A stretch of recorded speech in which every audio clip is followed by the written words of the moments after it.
आजच्या या समारंभाचे अध्यक्ष आदरणीय भाई, व्यासपीठावरील सर्व मान्यवर, समोर उपस्थित असलेले अनेक मान्यवर बंधूंनो आणि भगिनींनो,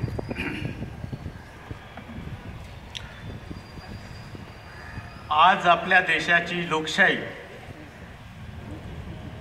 ही कूस बदलायला लागलेली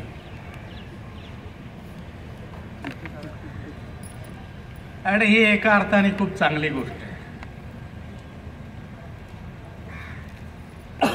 तिचे काय फायदे होतात, काय तोटे होतात याचा विचार तर आपण करणारच आहोत. परंतु आज भारतामध्ये ज्या प्रकारचं वातावरण आहे आणि ज्या पद्धतीने गेली 2 वर्ष राज्यसभा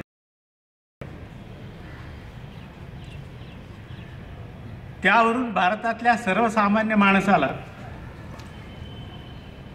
आजचे दिन येवोत की नाही येवोत, पण विरोधकांना मात्र आजचे दिन येण्याची फार शक्यता निर्माण झालेली आहे. आणि म्हणून या संधीचा फायदा आता जर घेतला नाही विरोधकांनी तर त्यांना येत्या 25 वर्षामध्ये अजिबात डोकं वर काढायला अवसर प्राप्त होणार नाही. आणि भविष्यात येणाऱ्या नव्या पिढ्या आपल्या कुणालाच माफ करणार नाही. या जाणीवेने आपण सगळे येथे आला आहात असं मी स्वतः मानतो. भारत हा एक असा चमत्कारिक देश आहे की ज्याच्या समोर अनंत प्रश्न होते आणि अनंत प्रश्न आहेत. मुळात भारत नावाचा जो देश आहे हा त्याच्या इतिहासात कधी एक राष्ट्र नव्हताच.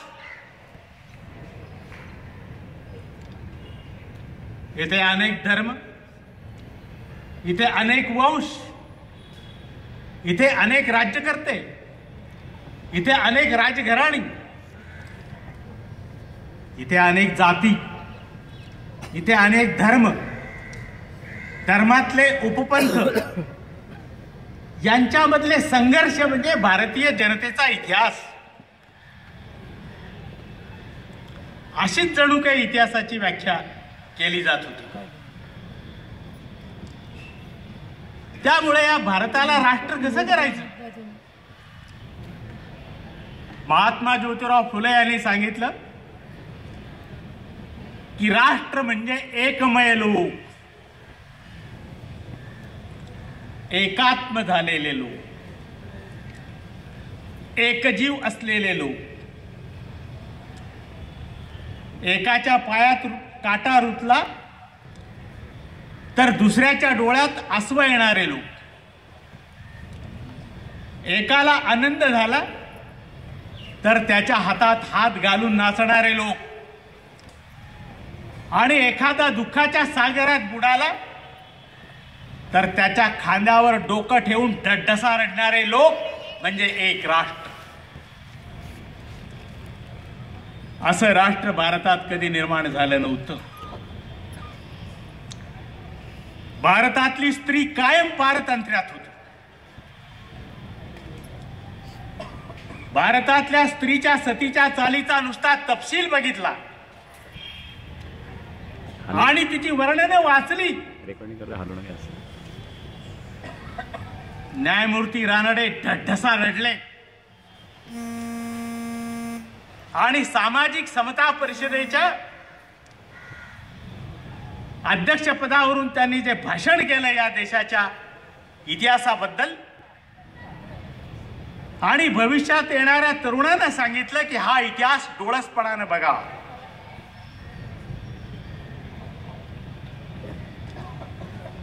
हा देश एक राष्ट्र नव्हता. इथे शेख आले, इथे कुशाण आले, इथे ऊन आले, इथे पोर्तुगीज आले, इथे ब्रिटिश आले, इथे फ्रेंच आले, इथे मोगल आले, तुर्की आले. इथं कोण यायचं रे? महान संस्कृती कोणती, कोणाची? महान मातृभूमी, हिला जगातल्या सगळ्या वंशांनी भोगलं तरी भारतीय माणूस पेटून उठला नाही, कारण तो सहनशील आहे. आणि सहनशीलता हा त्याच्या संस्कारांचा भाग आहे. त्याला कायम सहनशील ठेवण्याची शिकवण देण्यात आलेली आहे. कितीही दुःख आली तरी विद्रोह करायचा नाही. काहीही झालं तरी संशय घ्यायचा नाही. संशय घेतला तर संशय आत्मा विनश्यती, भगवद्गीतेचं महावाक्य आहे. का असा प्रश्न विचारायचा नाही. म्हणून या देशावरती राज्य वरिष्ठ जातींनी आणि वरिष्ठ वर्गांनी केलं. पण ज्यावेळी भारताचं ब्रिटिशांचं भारतामध्ये आगमन झालं तेव्हापासून एका नव्या इतिहासाला सुरुवात झाली. ब्रिटिश भारतात आले व्यापार करण्यासाठी, भारताला लुटण्यासाठी. त्यांना इथं राज्य करायचं नव्हतं, कारण भिकाऱ्यांच्यावरती राज्य करून उपयोग काय? व्यापारी होते ते, त्यांचं डोकं व्यापारी होतं. ते नफ्याचा विचार करत होते. ज्यावेळी 1757ला प्लाशीची लढाई जिंकला त्यावेळी क्लाईव्हला स्वप्न पडू लागले की भारतात राज्य करायचं.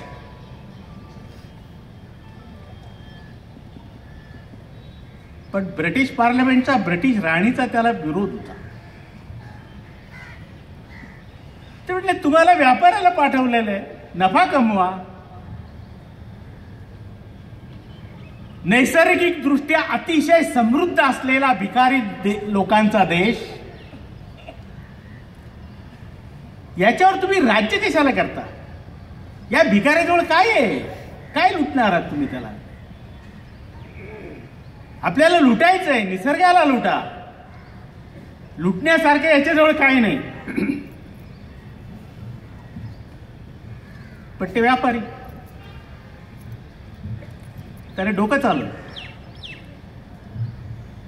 डोकं असं चालवलं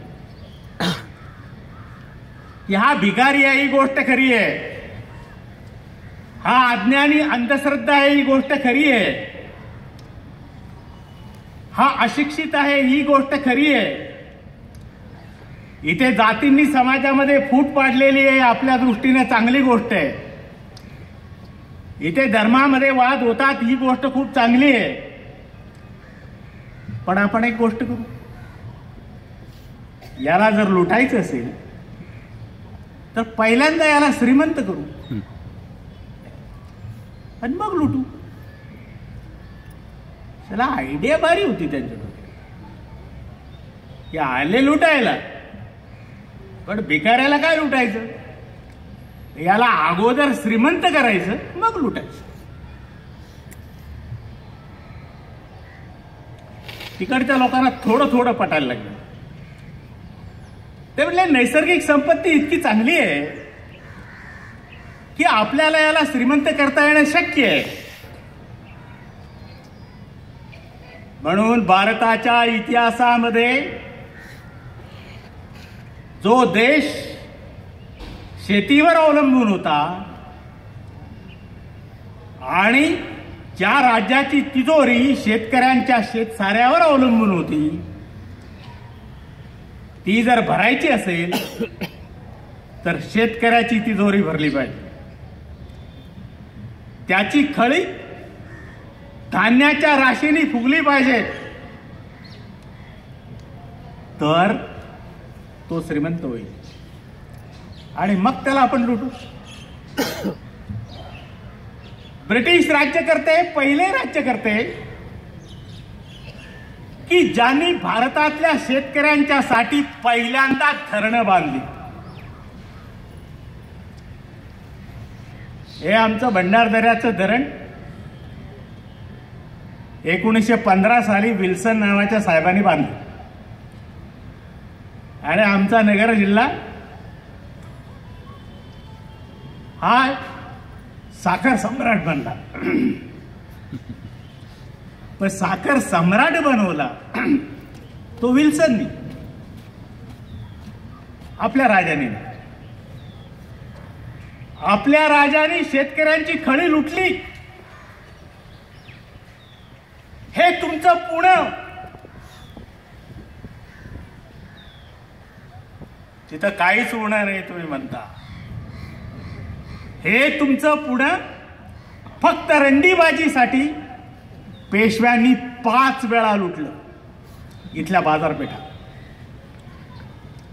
व्यापार वाढला नाही. शेतकऱ्याची शेती लुटत होते, त्यामुळे शेतीतलं उत्पादन घटलं. कशाला कष्ट करेल शेतकरी? ते मुसलमानांचे उपकार. या जाट शेतकऱ्यांनी मुसलमानांना बोलावलं आणि सांगितलं या इथे राज्य करा. मुसलमान राज्यकर्ते पहिले राज्यकर्ते ज्यांनी सांगितलं की तुझ्या खळ्यामध्ये जर 10 पोती झाली तर त्याच्यातली 4 पोती आमची आणि 6 पोती तुझी. याला जर कोणी हात लावला तर त्याचे हात खुव्यापासून छाटले जाते. छाटून दाखव. शेतकऱ्याला उभारे आले, शेतीत उत्पादन वाढलं, शेतकरी श्रीमंत झाला. अरे म्हणून तर भारतातल्या इतिहासातली जी सुवर्णयुग तुम्ही बघता ते शहाजहानच्या काळातलं, म्हणजे ताजमहालाच्या काळातलं सुवर्णयुग त्याच वेळी आलं. ब्रिटिशांनी धरणं बांधली. तिकडे ऊस, विदर्भात कापूस, आपल्याकडे ऊस.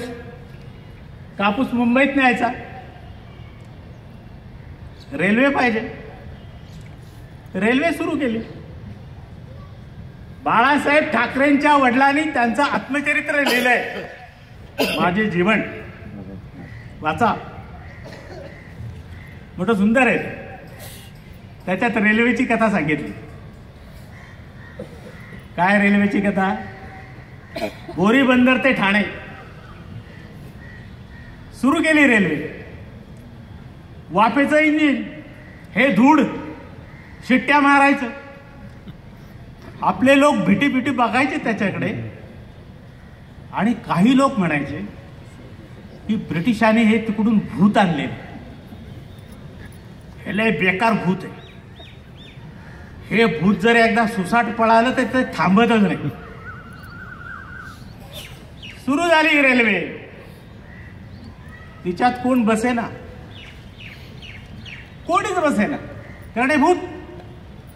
आणि भारतीय माणसाला असं वाटायचं की अरे हिच्यात बसलं आणि समजा हे सुरू झालं थांबलंच नाही तर काय करायचं? त्या आईला आपण विनाकारण मरून जाऊ. थोडं घाबरायचे लोक. ते काय भिकारी होते. ते भिकारी म्हणले त्या आईला असंही आपण मरणारच होतो, तसंही मरणारच होत. आपण एकदा बघू, प्रयत्न करू, बसून तर बघू काय भानगड आहे ती. ब्रिटिश हुशार. व्यापारी डोकं चालवलं. त्याने जाहीर करून टाकलं की जो या आगगाडीत बसेल त्याला एका दिवसाला 8 आणे, जाण्याचा 1 कप चहा, 1 पाव एड्याचा 1 कप चहा 1 पाव. आईला भिकारी म्हणल्या 8 आणे तर आपल्याला 2 महिन्यात मिळत नाही. भिकारी झुंडीच्या झुंडीने चढले. इकडून जाताना 1 पाव चहा, तिकडून येताना 1 पाव चहा, 8 आणे. 3 दिवसात 1.5 रुपया. एकदम शर्ट पॅन्ट घातली त्यांनी मस्तपैकी. ते हमाल म्हटले हे भिकारी झाले एकदम श्रीमंत झाले, ह्याला आपण पण प्रयत्न करून बघू. ते हमाल पण चढले. जाताना 1 कप चहा पाव 8 आणे. असं करता करता करता करता गाडी भरली. ब्रिटिश 4 आण्यावरून 8 आण्यावरून 4 आण्यावर आले. एका चहावर आले, नंतर 2 आण्यावर आले, नंतर 4 आणे तिकीट लावलं, नंतर 8 आणे तिकीट लावलं आणि 10 आण्यावर ते थांबलं आणि गेलेले सगळे पैसे बसवले. असा हा देश अतिशय भाबड्या मनाचा, सरळ मनाचा, पण जातीचे अहंकार बाळगणारा, वर्णश्रेष्ठत्वाचे अहंकार बाळगणारा असा हा देश हा एकसंध कसा करायचा? या ब्रिटिश साम्राज्यशाहीपासून त्याला मुक्त कसं करायचं? कारण ब्रिटिश इथे आले ते नुसते राज्यकर्ते नव्हते, तर पाश्चिमात्य देशामध्ये झालेल्या प्रबोधनाच्या चळवळीचे काही तेजपुंज घेऊन ते भारतात आले होते. त्यांचं हे वैशिष्ट्य होतं. म्हणून लॉर्ड बेंटिंक हा सतीची चाल बंद करू शकला, जी कोणालाही करता आले नाही. भारत स्वतंत्र होऊन इतके दिवस झाले, अजून मुसलमान स्त्रियांच्या संबंधी कोणी ठोस कायदा करायला तयार नाही. कारण भारतीय हिंदू स्त्रीला लॉर्ड बेंटिंक भाऊ भेटला, मुसलमान स्त्रीला अजून भाऊ भेटायचा आहे. ती वाट बघते भावाची. हा भाऊ तिला समाजवादी चळवळच देईल, तिला बाकी कोणी हा भाऊ देणार नाही. आणि तिच्या अपेक्षा आहेत, गरिबाच्या अपेक्षा आहेत, शेतकऱ्यांच्या अपेक्षा आहेत, उपेक्षितांच्या आणि दलितांच्या अपेक्षा आहेत की त्यांच्याही जीवनात परिवर्तन व्हावं. लॉर्ड डलहौसी याच परंपरेतून आलेला होता. म्हणून 1857च्या बंडाला महात्मा ज्योतिराव फुले हे चपात्यांचं बंड म्हणत होते. चपाती बंड. ते जर यशस्वी झालं असतं तर भारत पुन्हा एकदा इतिहासात गेला असता. आणि आज आपला राजा कोण असता? कोण असता असं तुम्हाला वाटतं? बहुधा उदयनराजे भोसले हे आपले राजे असते आणि आपण त्यांची प्रजा असतो. ते काय करतात दिवसभर हे सगळ्यांना माहिती आहे. आणि आपण त्यांच्याबद्दल इतकं ऐकलेलं आहे, इतकं ऐकलेलं आहे की मी काही सांगायची जरूर नाही. इथे त्यांचे अनेक मित्र बसलेले आहेत, जवळून बघितलेले, ते आपल्याला सांगतात. हे मी आपल्याला याच्यासाठी सांगतो की आता ब्रिटिशांच्या हातातून राजकीय सत्ता घ्यायची कशी, हा त्याही वेळी भारतीय जनतेच्या समोर प्रश्न होता आणि आजही तो प्रश्न तसाच आहे. ज्या काळामध्ये राष्ट्रसेवा दलाची स्थापना झाली तो 1941चा काळ हा जागतिक इतिहासामध्ये अतिशय महत्वाचा काळ आहे. लक्षात घ्या, 1939 साली दुसरं महायुद्ध सुरू झालंय. तिकडे भारतात त्याचे पडसाद उमटले. ब्रिटिश अडचणीत आले आणि महात्मा गांधींच्या समोर प्रश्न आहे की या महायुद्धात भारताने सामील व्हायचं की व्हायचं नाही, हा मोठा प्रश्न आहे. आणि गांधीजींना विचारल्याशिवाय या देशामध्ये तो काळ असा होता की काही होण्याची सुतराम शक्यता नव्हती. हिंदुत्ववाद्यांचं गांधीशी काय भांडण आहे, कधी समजून घेतले का? पण काय भांडण आहे? का गांधीचा द्वेष करतात? गांधीचा खून का केला त्याने? कधी विचार करतोय का? काय भानगड काय? ते म्हटलं त्याने पाकिस्तान दिलं. अरे पाकिस्तान त्याने नाही दिलं. पाकिस्तान तर 1916च्या लखनौ कराराने दिलं होतं आपण.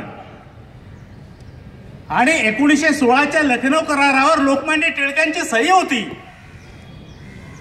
त्यांचा काय रे खून केला? गांधीच का सापडला?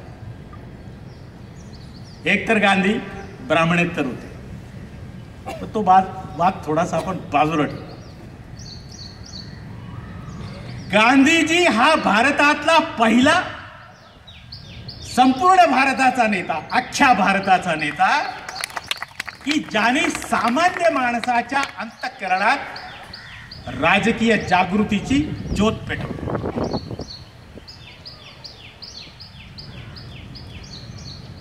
हिंदुत्ववाद्यांना भीती गांधींची का वाटते हे नीट समजून घ्या. आणि आजही आपली भीती हिंदुत्ववाद्यांना सर्वात जास्त का वाटते याचंही कारण नीट समजून घ्या. म्हणजे तुम्हाला सेवादल कसं भक्कम करायचं आणि या देशामध्ये क्रांतिकारी परिवर्तन कसं आणायचं याचे काही आडाखे मिळतील. गांधीजी राजकारणात येण्यापूर्वी राष्ट्रभक्तीचे 2 मार्ग उपलब्ध होते. एक मार्ग काय होता की भरपूर शिकायचं, विलायतेत जायचं, बॅरिस्टर व्हायचं, तिथून परत यायचं, वकिली करायची, पैसे कमवायचे आणि फावल्या वेळेमध्ये संध्याकाळी गावोगाव फिरायचं, गावात फिरायचं, लोकांचं संघटन करायचं, प्रबोधन करायचं, लोकांना समजावून सांगायचं, साधा हिशेब होता. आता एक तर शिक्षणाची परवानगी कोणाला? वरिष्ठ जाती. परदेशी पाठवण्या इतका पैसा कोणाकडे? श्रीमंतांच्याकडे. त्यामुळे हा राष्ट्रप्रेमी वर्ग केवढा? बुचूक बरे. दुसरा मार्ग होता. काय मार्ग होता? मार्ग होता की एखादी बँक लुटायची, पिस्तुला खरेदी करायची आणि सरकारी अधिकाऱ्यांना मारायचं आणि हसत हसत फासावरती जायचं. दुसरा मार्ग. आता हा मार्ग कोणाला परवडणार होता? एक तर पिस्तूल घ्यायला पैसे पाहिजेत, दुसरी गोष्ट पिस्तूल चालवण्यासाठी हातात बळ पाहिजे, ताकद पाहिजे, तिसरी गोष्ट फासावर गेल्यानंतर आपल्या पाठीमागे जे लचांबर आहे ते सांभाळण्याची व्यवस्था घरच्यांनी केली पाहिजे. बरोबर आहे ना? म्हणजे हा वर्ग थोडा. तेव्हा राष्ट्रप्रेमाचा मागता या 2 लोकांच्याकडे होता. आणि हे राष्ट्रभक्त म्हणजे समाजात मान्यता पावलेले लोक. गांधी राजकारणात आले आणि त्यांनी ही राष्ट्रभक्तीची जी मक्तेदारी होती ती पहिली मोडून काढली. गांधी काय म्हटले? ते खेड्यात जायचे. आता खेड्यातला माणूस म्हणायचा, बापूजी मला राष्ट्रभक्त व्हायचंय, गांधीजी म्हणायचे राष्ट्रभक्त व्हायचं ना, मग काय, पण पिस्तूल घ्यायला पैसा नाही, शिकलेलं नाही, अडाणी, आणि हे तर सगळं ते लोक करतात. गांधीजी म्हणले राष्ट्रभक्त होण्यासाठी याची काही गरज नाही, साधी गोष्ट आहे. ते म्हटले काय, हे बघ तू चौकात जा आणि तिथे फक्त असं म्हण, भारत माता की जय. तर म्हटलं काय, सोपी गोष्ट, चौकात जा म्हण, पोलीस येतील, तुला मारतील, काय करायचं नाही, तुला त्यांना मारता यायचं, त्यांच्याकडे जे तुझ्याकडे नाही, तुझ्याकडे काय. तुझं रक्त जर तपासलं तर हेमोग्लोबिन 8च्या पुढं असण्याची सुतराम शक्यता नाही भारतीय माणसाचं. खातोच काय तू मरायला, आहेच काय, लसणाची चटणी, बाजरीच्या भाकरी आहे काय त्याच्याकडे खायला, काय करायचं नाही. ते म्हणजे काय करायचं, मग म्हणजे काय नाही, आमचे सैनिक येतील, ते तुला उचलतील, परत आणतील, तुझी शुश्रूषा करतील, तू बेशुद्ध असला तर शुद्धीवर आणतील, तुला लागलं तर बँडेज करतील, तू शुद्धीवर आला की परत जायचं, परत म्हणायचं जय हिंद, आणि तू परत मारतील, तुला एकदा मारतील, दोनदा मारतील, तो तू तिसऱ्यांदा आल्यावर तू मारणारा विचार केला की साला याला किती वेळा मारू मी, मग काय नाही, तू काय करणार नाही. तो म्हणाल गप बस, तू त्याला म्हणायचं तू गप बस, त्याच्याकडे तंबाखू असली तर तू खा, नाही तर त्याला तू तंबाखू दे, संपला विषय, मिटला विषय, काय प्रॉब्लेम नाही, तू राष्ट्रभक्त होशील. तर म्हटलं मी असं केलं राष्ट्रभक्त होईल, अरे हीच तर राष्ट्रभक्ती आहे. सामान्य शेतकऱ्याला, सामान्य गृहिणीला, सामान्य कष्टकऱ्याला, सामान्य अस्पृश्याला गांधींनी तूही राष्ट्रभक्त होऊ शकतोस असा आत्मविश्वास इथून आतून आतून. आणि जेव्हा या राष्ट्रभक्ताच्या झुंडीच्या झुंडी रस्त्यावर उतरल्या, तेव्हा या देशाला लढून आणि स्वतःच्या हातात सत्ता घेऊन ब्रिटिशांना इथून घालवायचं होतं.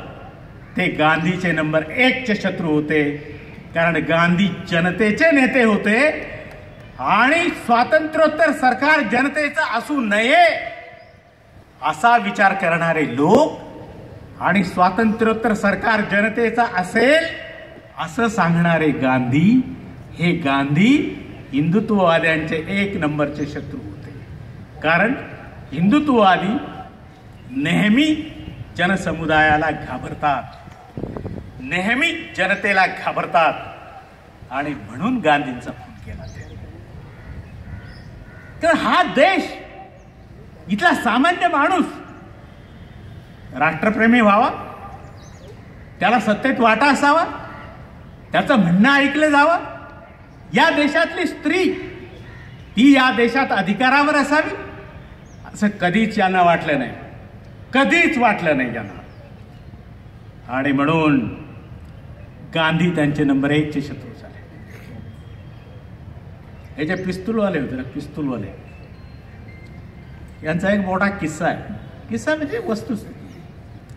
हे जे तुमचे चाफेकर बंधू होते ना, त्याने रँडला मारलं ना, आपल्याला इतिहास माहितीच आहे, पुण्यातच मारलं रँडला चाफेकर बंधूंनी. आता त्या खुनात कोण कोण होतं, आपल्याकडे जेवढे खून झालेले आहेत त्याच्या पाठीमागं कोण कोण होतं याचा तपास कोणालाच लागला नाही. गांधींच्या सुद्धा अजून ते घोगडं भिजतच आहे, आता भिजतच राहणार आहे. कारण आपल्या देशामध्ये सत्य नावाची कुठली गोष्ट लवकर सापडत नाही. जरी सत्यमेव जयते आपण कितीही उद्घोष करत राहिलो तरी हे वास्तव आहे. रँडला मारलं ते